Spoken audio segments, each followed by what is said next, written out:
अस्सलाम वालेकुम वरहमतुल्लाहि वबरकातुहू। Welcome to my channel. कैसे हैं आप लोग? उम्मीद करती हूँ सब खैरियत से होंगे। अल्हम्दुलिल्लाह सब भी ठीक है। सो गाइस, हम लोग जो है ना आज धर्म के टॉपिक पे बात करना चाह रहे हैं और मैं आपको बचपन का भी एक छोटी सी स्टोरी बताऊंगी जो मेरी आंखों की आंखों से देखी हुई जानने वाली की है। तो जब मैं स्कूल टाइम में थी तो जो मेरी क्लासमेट थी वो भी हिंदू मज़हब को मानने वाली थी। तो उस समय जो है ना उन लोग काफ़ी ज़्यादा गरीब थे फ्रेंड्स, और उन्होंने ना जो है ना कुछ पैसे लेके ना ईसाई धर्म को फॉलो किया हुआ था, और वो ईसाई धर्म को मानने लग गए थे और जो है ना चर्च वगैरह भी जाते थे। ऐसा ही फ्रेंड्स शादी के बाद भी मैंने किसी फैमिली को जानती हूँ जो है ना पैसे लेके ईसाई धर्म को फॉलो करते हैं और क्रिश्चियन बन चुके हैं वो हिंदू धर्म छोड़कर, और जो है ना ईसाई धर्म को फॉलो करने के बाद उन्होंने उनकी लाइफ स्टाइल में काफ़ी चेंज आया। उन्होंने उस पैसे से काफ़ी जो घर की ज़रूरत का सामान रहता है वो ख़रीदा, और स्कूटी वगैरह पे मस्त वो घूमते रहते हैं, मैंने खुद देखा है। बट मैं आप लोगों से इस्लाम धर्म के बारे में बात करने जा रही हूँ। तो इस्लाम धर्म एक ऐसा मज़हब है जिसे कोई पैसों से ख़रीद नहीं सकता, और जिसे आज तक पैसे देके ना ही फैलाया गया है और ना ही कहा गया है कि आप इतने पैसे ले लो और अल्लाह को एक मानो और अल्लाह पर ईमान लाओ। ये अल्लाह पाक अपने जो बंदे रहते हैं उन पर खुद ही मेहरबान होकर निहायती रहमों की नज़र करम डालकर ही वो इस्लाम कबूल करने की तौफीक अता फरमाता है, ऐसा मेरा मानना है। यहाँ पर मैं किसी भी मज़हब को टारगेट नहीं कर रही हूँ और ना ही मैं किसी मज़हब के लोगों का दिल दुखाना चाहती हूँ और ना ही मेरी कोई ऐसी मंशा है। मैं आपको इस्लाम धर्म के बारे में बताना चाह रही हूँ। मैंने आज तक कभी नहीं सुना कि इस्लाम धर्म को किसी ने पैसे लेके फॉलो किया है या फिर वो मानते ही या ईमान लाया है। मैं खुद अपनी पर्सनल बात कर रही हूँ। अगर आप मुझे कितने भी पैसे दे दो, दुनिया की सारी दौलत मेरे सामने ला के रख दोगे, सोने चांदी हीरे जवाहरात जितने भी, तो भी मैं जो हूँ ना इस्लाम धर्म को ही मानूंगी, इस्लाम को ही फॉलो करूँगी और दिल से फॉलो करती हूँ। जो मज़हब है इस्लाम धर्म वो मैंने अपने दिल से माना है। मैं अल्लाह को एक मानती हूँ, अल्लाह ही माबूद है, अल्लाह का ना ही कोई बाप है और ना ही अल्लाह की कोई औलाद है, अल्लाह सिर्फ एक है। तो इसलिए मैं अल्लाह पर ईमान लाई हूँ, अल्लाह को एक मानती हूँ, और इस्लाम धर्म में कोई भी ज़ोर ज़बरदस्ती, और सबसे ज़्यादा तेज़ी से फैलने वाला मज़हब भी इस्लाम धर्म ही है, क्योंकि इस्लाम धर्म जो है मोहब्बत का पैगाम देता है, और तभी जाके हम जो है ना इस्लाम धर्म की अच्छाइयाँ और खूबियाँ देख पाते हैं और इस्लाम को फॉलो करते हैं। क्योंकि अल्लाह जो है ना अपने बंदों पे से जो है ना गफलत के पर्दे है जो है उसकी आँखों पे, कानों पे, और जो लगे हुए रहते हैं वो पर्दे हटा देता है। तो हम अल्लाह को अल्लाह की जो कुदरत है और उसको देखते हैं और महसूस करते हैं, और हमारे दिल में अल्लाह ये सब बातें डाल देता है। और अल्लाह जो है ना दीन की तौफीक हर किसी को नहीं देता है, जिसका दिल साफ़ रहता है उसी को दीन की तौफीक अल्लाह पाक नसीब फरमाता है। और जितने भी नबी पैगंबर आए हैं आज तक दुनिया में, सब ने प्यार और मोहब्बत से इस्लाम को फैलाया है। हर किसी ने हर किसी की किसी तरीके की तकलीफ़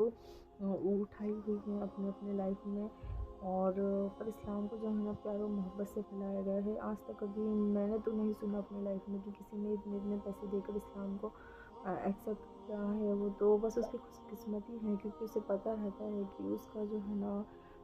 जितना भी उसने लाइफ में किया है उसको अपना अ, हिसाब किताब देना है, और आखिरत में भी, और जब वो कब्र में जाएगा जब भी उसको अपनी ज़िंदगी में जो कुछ किया है हिसाब किताब देना है, और कब्र में भी हमसे पूछा जाएगा कि हमारा रब कौन है, हमारा दीन क्या है, हमारे नबी कौन है, हम किसकी उम्मत में हैं। ये सारे सवाल जवाब हमारे से होने वाले हैं। तो इसलिए ही इंसान का खुद ही अल्लाह पाक जो है ना दिल नर्म कर देता है, और उसके रहमत से वो जो है ना हक बात देखने लग जाता है। दूसरे धर्मों में सब में अपने अपने तरीके की जो भी है इबादतें हैं, बट इस्लाम धर्म जो है ना बहुत ही खूबसूरत मज़हब है। हम इस तरीके से समझ सकते हैं कि जिस तरीके से इसराइल और फिलिस्तीन की जो फाइट हो रही थी, लड़ाई لڑائی ہو رہی تھی تو اسرائیل نے کتنا ظلم کیا، وہاں پر اتنی ساری میزائلیں چھوڑی تو وہاں پر جو چھوٹے معصوم بچے تھے، بچوں کو بھی نہیں چھوڑا، بچے بڑے بوڑھے سارے لوگ، کتنے سارے لوگ فوت ہو چکے تھے، مر چکے تھے، انتقال ہو گیا تھا ان لوگوں کا، پر وہاں کے لوگوں نے جو ہے نا صبر کرا اور مسجد اقصی کے لیے وہاں پر جان دینے کے لیے بھی، وہاں کی جو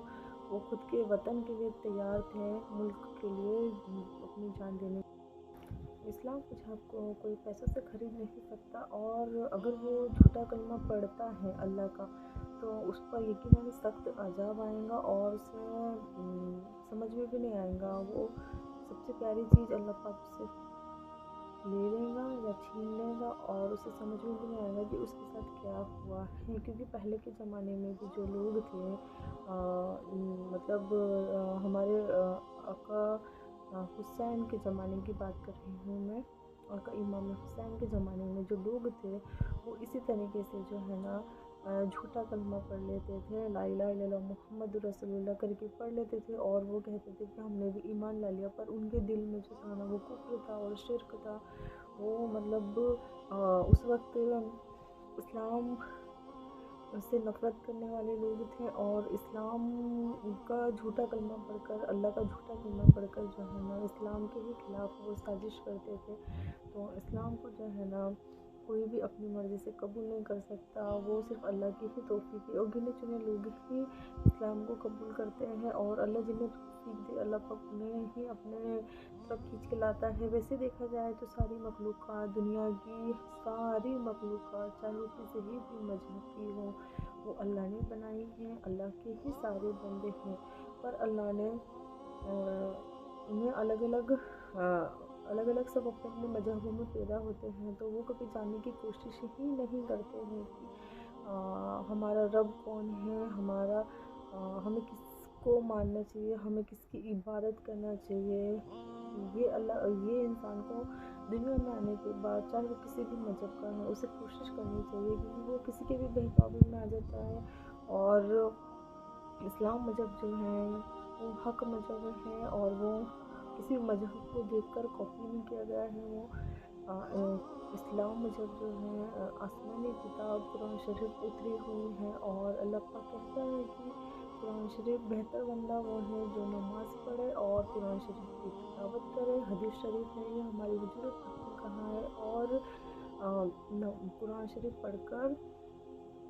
اس کی تلاوت کرے تو اسے اللہ کا قرب حاصل ہوتا ہے، اور کوئی بھی چیز ہمیں دکھاوے کے لیے نہیں کرنی ہے، چاہے وہ نماز ہو، چاہے وہ ذکر ہو، چاہے وہ تلاوت ہو،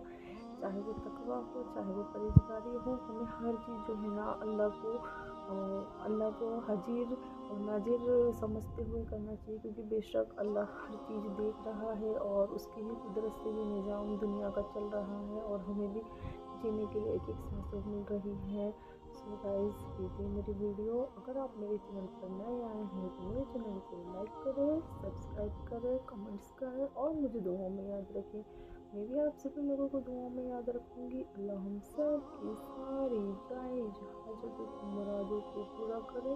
اور ہمیں صحت اور عافیت والی زندگی عطا فرمائے، اور ہمیں شیطان کے شر سے بچاتے ہوئے ہمارے ایمان کی حفاظت کرتے ہوئے صحت اور عافیت والی زندگی عطا فرمائے، آمین ثم آمین۔ ملتے ہیں نیکسٹ ویڈیو میں، اللہ حافظ۔